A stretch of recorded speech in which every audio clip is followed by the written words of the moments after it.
Ever feel like life's just a runaway train? Like whoosh, there goes another day, another week. Absolutely. It's so easy to get caught up in the hustle and bustle of it all. Well, today we're hitting the brakes. We're diving into Nigel Slater's new memoir, 1,000 Feasts. And honestly, the timing couldn't be better. I agree. It seems like the perfect antidote to that overwhelming feeling. Right. So it's coming out soon, September 26th. And from the excerpts we've got, it's really more of a collection of reflections on those small, simple pleasures that make life, well, delightful. And that's Nigel Slater to a T, isn't it? I mean, he's known for his cooking, obviously, Sunday Times bestselling author, but there's always that deeper appreciation for the everyday woven in. Exactly.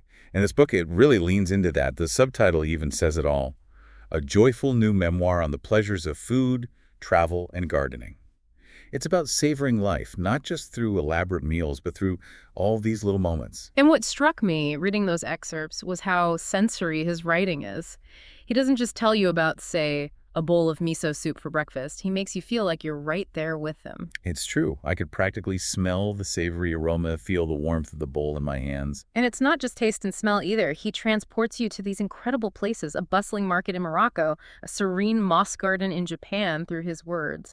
Well, for those listening who are ready to discover their own 1,000 feasts, I highly recommend checking out Nigel Slater's new memoir. It's available for pre-order now, releases September 26th, and you can find all the links in the description below. Don't miss it. It's a real treat. So as we wrap up, I want to leave you with this.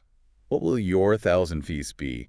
Take a moment to reflect on that, and until next time, happy savoring.